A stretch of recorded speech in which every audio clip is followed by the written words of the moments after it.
Well, hey there. How's it going? Welcome to the TallonTalks podcast. And today, I'm going to be changing it up. I'm going to be alternating between two books, The Biology of Belief by Dr. Bruce Lipton, and the newest book, 3 Magic Words by U.S. Anderson. Mr. Anderson. That's from The Matrix. But anyways, let me give you a little spiel on the back.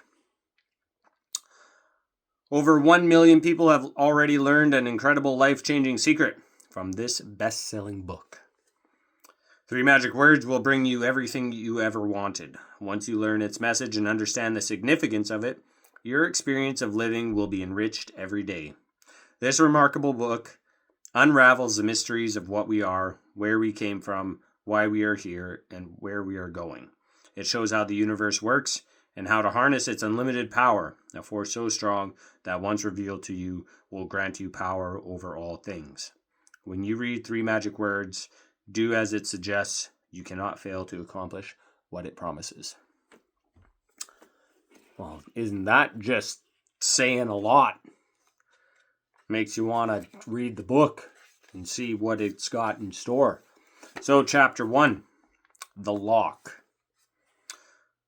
O raise up thine eyes to eternal sky, in thy bondage strike out to be free. Hush the whispering voice of the infinite why, with I am, and I was, and I will ever be. The forging of the lock. Somewhere, in some city, town, or hamlet, there is a child being born. Somewhere pure spirit is inspired into form, and even now the lock takes shape. Mighty is an anvil that forges this lock, for it is the memory of the subconscious mind. Light, sound, discomfort, pain, roughness, dampness, hunger, smells all impinge on subconscious memory, forging the lock that bars the door to the infinite. There is something both sad and beautiful about this. Sad because it seems sad to see spirit deny itself. Beautiful because self-determination is beautiful. For this infant, wherever it is being born at this moment, is free, even as each member of the entire human race is born free. Free to determine his destiny. Free to discover the source of his being and the immensity of his power. False thought habits. Why is it, you may well ask yourself, that the great mass of humanity lead drab and colorless lives, concerned only with fear, frustration, and insecurity? What, you may well wonder, is the point of this scheme into which you have been drawn through no volition of your own, and from which you will soon depart? A microbe in a microcosm. A pinpoint on a pinpoint. A flicker in a flash of light. These thoughts are products of your conscious mind, and it could not be otherwise. For only the conscious mind remembers its beginning and looks forward to its end. The world, said Wordsworth, is too much with us. Circumstance shapes our destiny, and this should not be so. There is a resource which can raise the human soul above all circumstance, but how few people use it. Do you know this man, John Jones?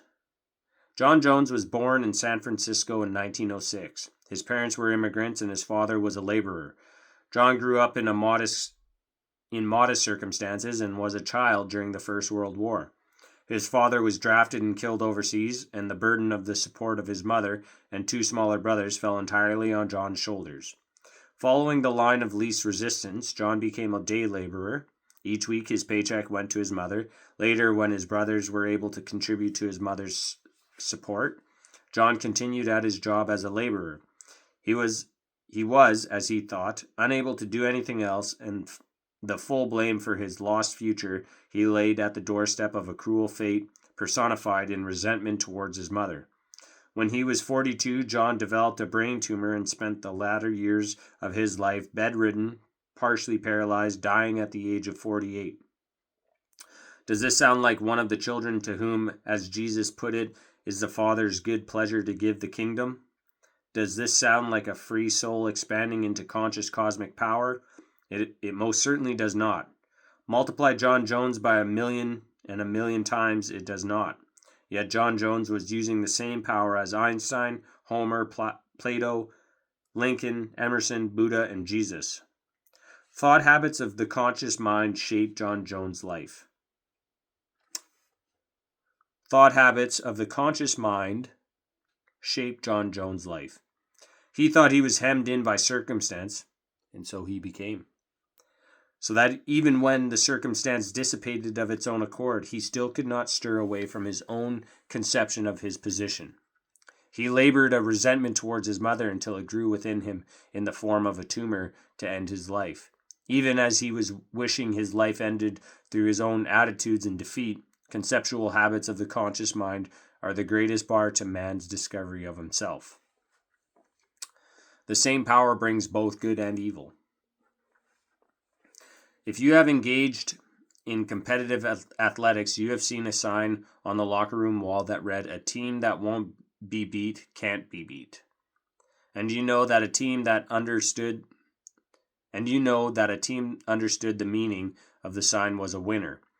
If you are a businessman, you have heard it said, "Think big, do big," and you know that the men who operate on this premise do big things. If you are a member of a family, you have seen the power of faith work miracles in an illness, in financial insecurity, in birth, in death, in all of life's events. If you are a member of an organized religion, you have seen the tremendous power of prayer.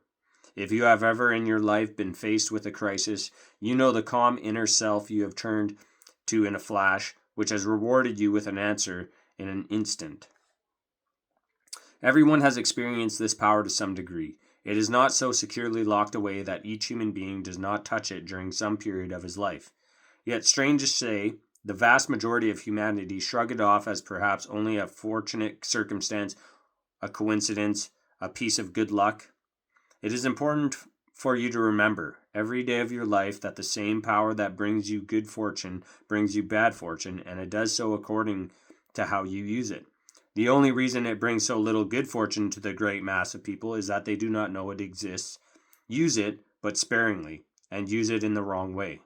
Their conceptions of themselves are locked in the subconscious mind, and just as surely as the earth rotates, their futures are mapped out according to these conceptions and thoughts. The only way they can become free to achieve success and happiness and health is to arrive at truth. Unlock the lock, discover the key. Ooh, discover the key.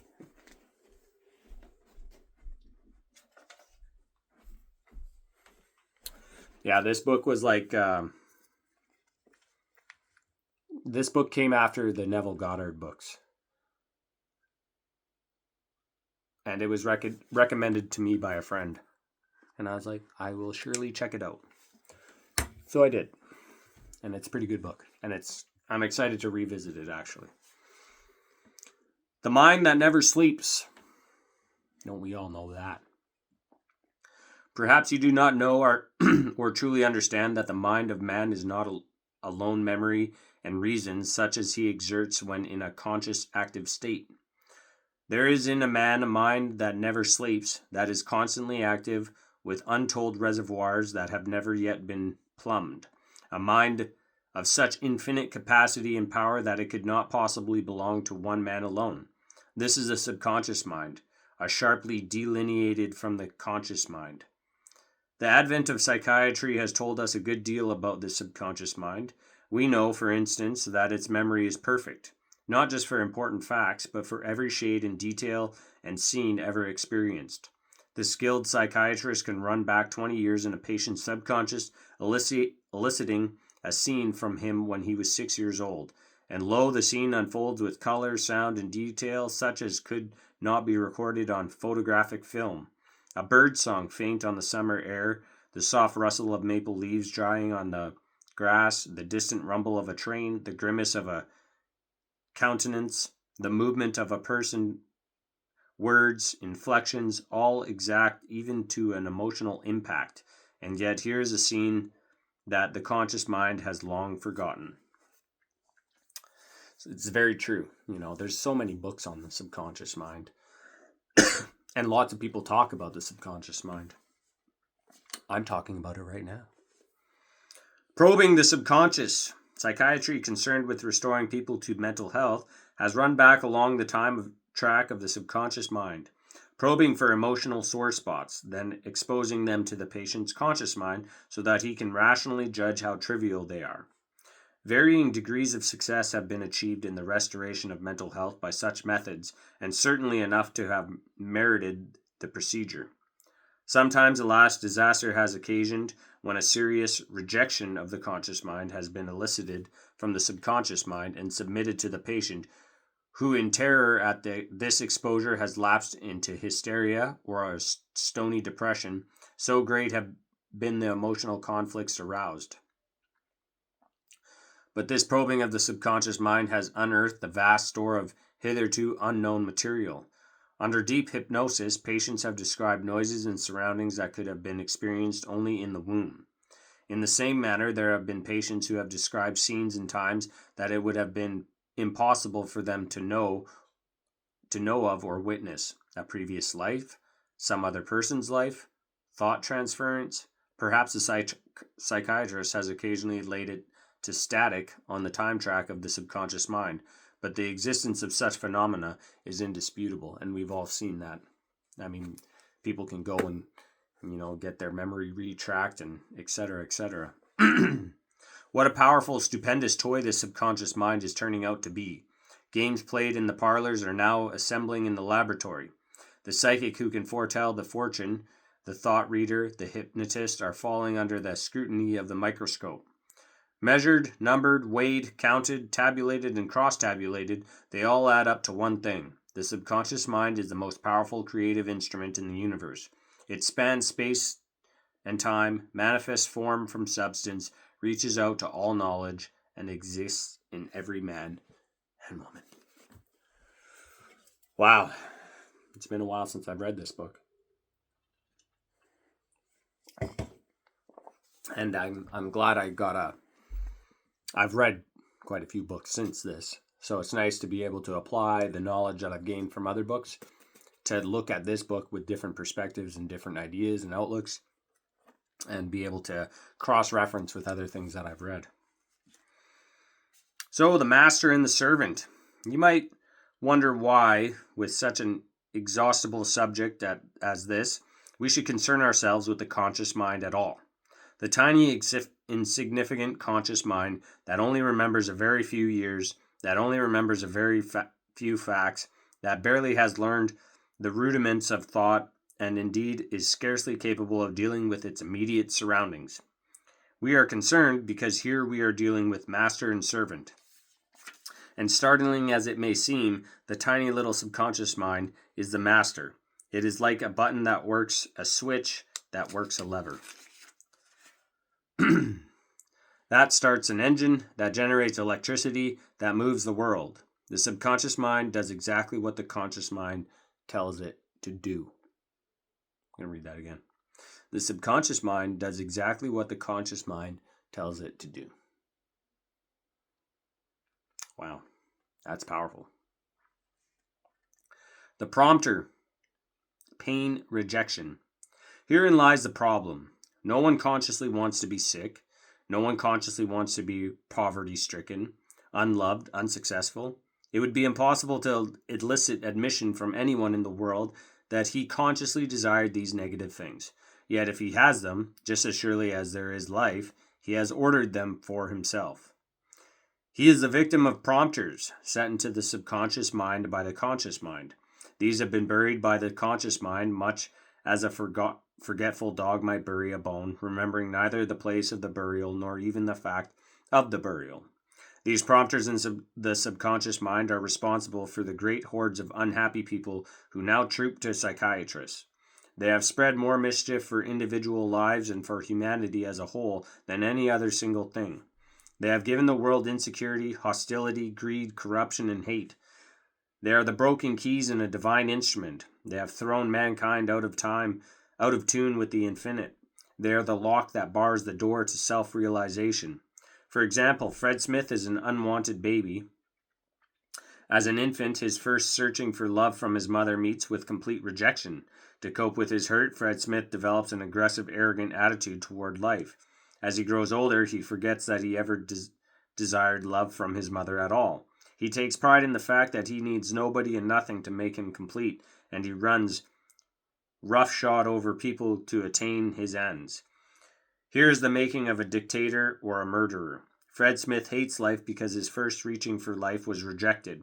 He is simply rejecting that which first rejected him. He can't help himself. Consciously, he has long forgotten the cause, but the memory of the subconscious mind is perfect. The pain, remembrance, or prompter buried there will not let him rest.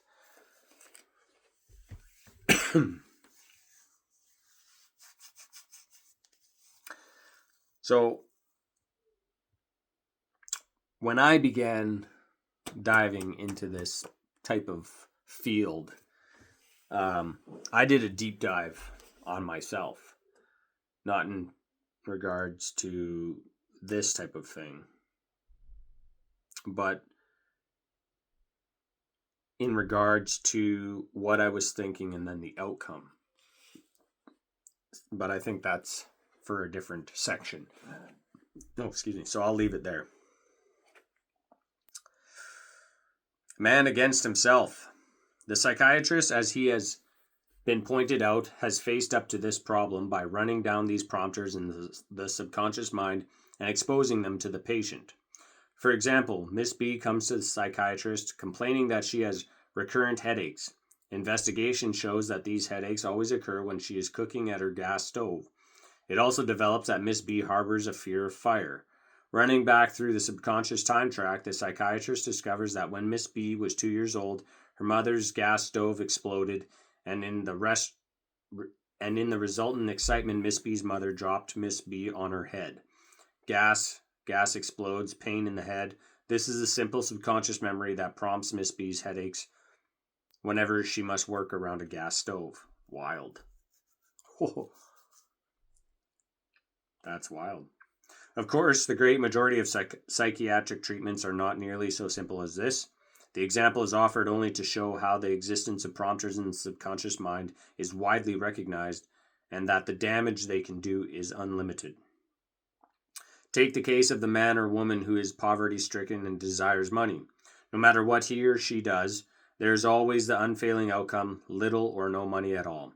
It would seem to this man or woman that the attainment of a comfortable amount of money is the most important thing in the world, but no matter the effort or time expended, only poverty results. Obviously, here's our prompter at work. Strange as it may seem, the prompter may be such a trivial thing as the subconscious burying of an infant heard phrase. There's never enough to go around. Think of that. The subconscious mind believes there's not enough, and lo, the manifestation of lack and limitation is all that this particular person can ever encounter.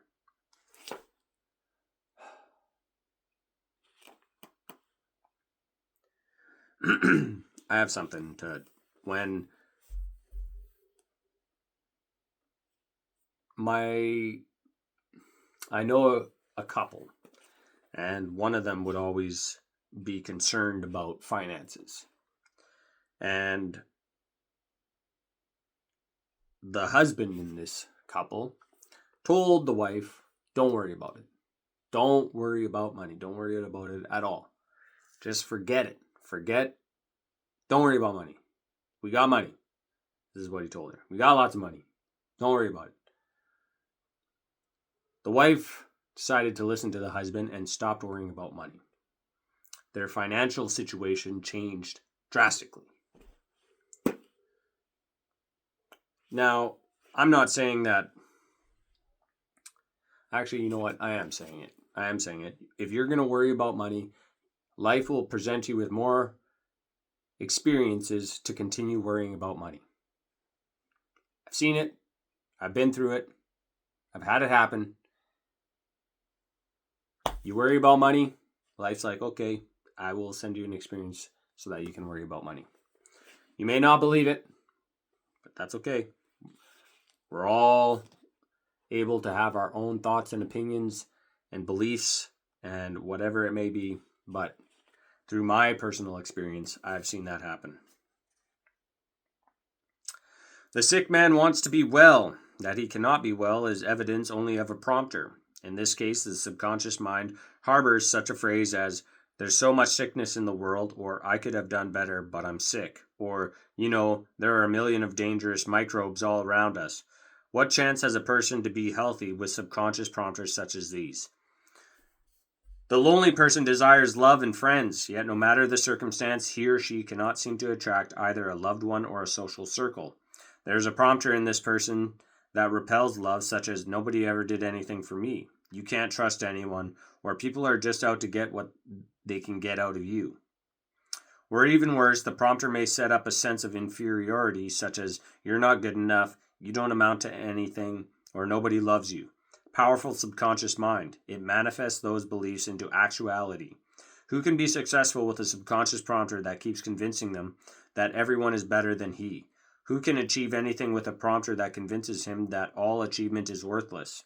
Who can rise to heights with a prompter that has him believing that he has no capability? The answer is no one. For the subconscious mind is the great creator, and it creates exactly what it is prompted to create. Self-mastery. Okay, I'll read this section and then we'll end it. Happily, you can remove each of these insidious prompters yourself. What's more, you can, by understanding the laws and dynamics of life, remove the cause of them, so that they will plague you no more. This reassuring fact we place before you: nothing is impossible to the mind of man, for the conscious mind controls the subconscious mind, and the subconscious mind is all-powerful. Every condition, circumstance, and manifestation of your life can be changed to suit your conscious desires. The commandments are only two. Know that fear is your enemy, and understand the lock. For fear that causes the lock, and the lock exists in the subconscious mind in the form of prompters placed there by the conscious mind. Today, with this first chapter, we ask you to begin to undo the lock. We ask you to eradicate from your mind all notion of yourself that has to do with where you live, where you were born, what you have done, and what your circumstances have been. We ask you to concentrate only on one thing, that is the spirit within you. This real you, this conscious hidden intelligence that exists behind your eyes, is timeless, formless, and built from all the glory and magnificence that ever was. It is not a name or a job or a home. Indeed, it has nothing to do with circumstance or situation. The plain fact is that you exist. Dwell on that, nothing more. I am. Two more magnificent words were never put together. I am. This minute, this now, all the time that ever was. Okay, so we're going to end it there. 3 Magic Words by U.S. Anderson, filled with lots of knowledge. And remember, with this book, you have to open your mind. You have to have an open mind when it comes to these type of conversations, these type of books. You have to break free from the 5 senses of reality is only what you can see, taste, touch, hear, smell, etc. There's more to life than just those 5 senses. There's so much going on around us that we can't see because our limited vision, that there's a lot going on. We just can't see it. And if quantum physics and quantum mechanics say that everything is energy, then what's your thoughts? Right? What are your emotions regarding those thoughts? So in order to produce and manifest the things that you want, the way you talk, the way you act, the way you feel, the way you behave, the way you, everything, all that contributes. And it's definitely one of those, like this book was one of those ones that it really helped dial me in to keep me tuned to what I wanted in life and what I want to experience.